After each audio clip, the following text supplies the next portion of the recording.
The Frog Prince.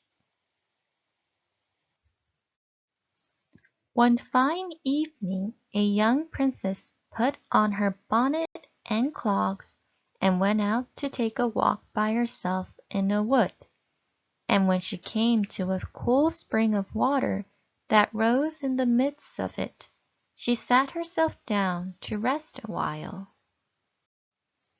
Now she had a golden ball in her hand, which was her favorite plaything, and she was always tossing it up into the air and catching it again as it fell. After a time she threw it up so high that she missed catching it as it fell, and the ball bounded away and rolled along upon the ground till at last it fell down into the spring. The princess looked into the spring after her ball, but it was very deep, so deep that she could not see the bottom of it. Then she began to bewail her loss, and said, "Alas, if I could only get my ball again, I would give all my fine clothes and jewels and everything that I have in the world." Whilst she was speaking, a frog put its head out of the water, and said, "Princess, why do you weep so bitterly?" "Alas," said she, "what can you do for me, you nasty frog? My golden ball has fallen into the spring." The frog said, "I want not your pearls and jewels and fine clothes, but if you will love me, and let me live with you and eat from off your golden plate, and sleep upon your bed, I will bring you your ball again." "What nonsense," thought the princess. "This silly frog is talking. He can never even get out of the spring to visit me, though he may be able to get my ball for me, and therefore I will tell him he shall have what he asks." So she said to the frog, "Well, if you will bring me my ball, I will do all you ask." Then the frog put his head down and dived deep under the water, and after a little while he came up again with the ball in his mouth, and threw it on the edge of the spring.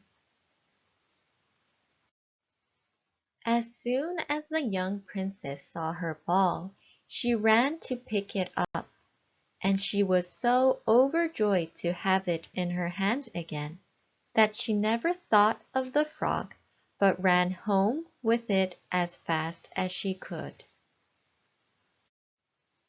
The frog called after her, "Stay, princess, and take me with you as you said," but she did not stop to hear a word.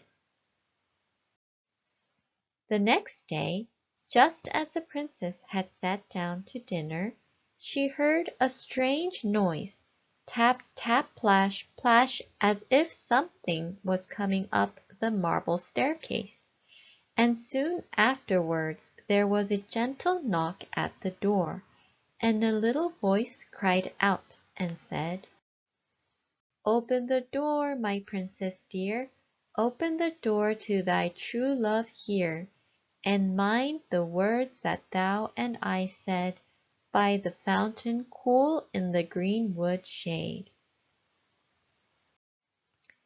Then the princess ran to the door and opened it, and there she saw the frog, whom she had quite forgotten. At this sight she was sadly frightened, and shutting the door as fast as she could, came back to her seat. The king, her father, seeing that something had frightened her, asked her what was the matter. "There is a nasty frog," said she, "at the door, that lifted my ball for me out of the spring this morning. I told him that he should live with me here, thinking that he could never get out of the spring. But there he is at the door, and he wants to come in." While she was speaking, the frog knocked again at the door and said, "Open the door, my princess dear, open the door to thy true love here, and mind the words that thou and I said by the fountain cool in the greenwood shade." Then the king said to the young princess, "As you have given your word, you must keep it, so go and let him in." She did so, and the frog hopped into the room, and then straight on, tap tap, plash plash, from the bottom of the room to the top, till he came up close to the table where the princess sat. "Pray lift me upon chair," said he to the princess, "and let me sit next to you."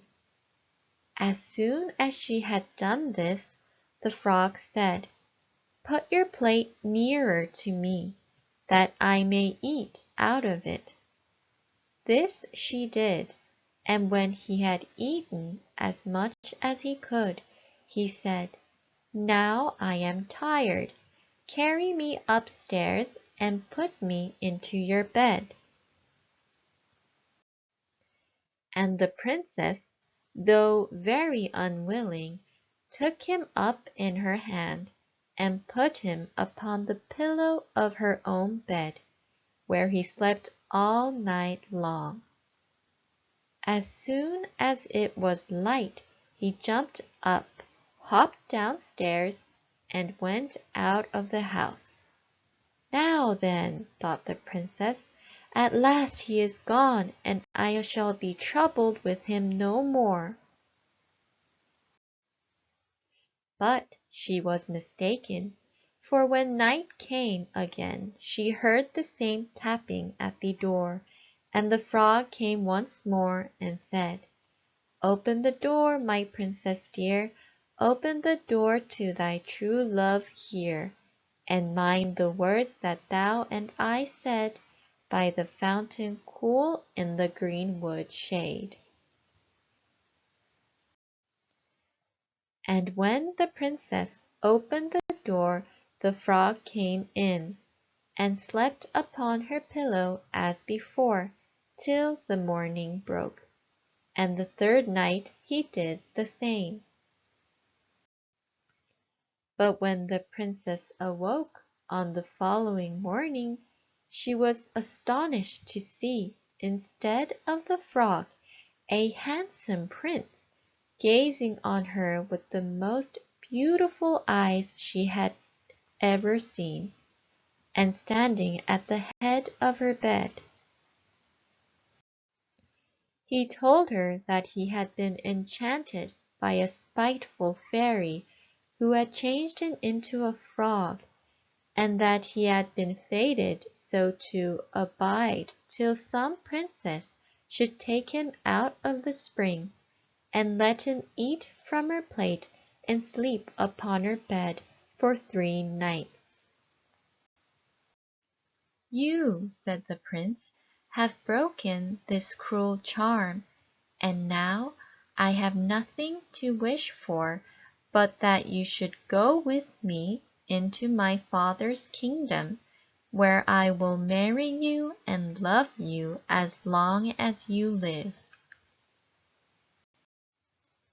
The young princess, you may be sure, was not long in saying yes to all this.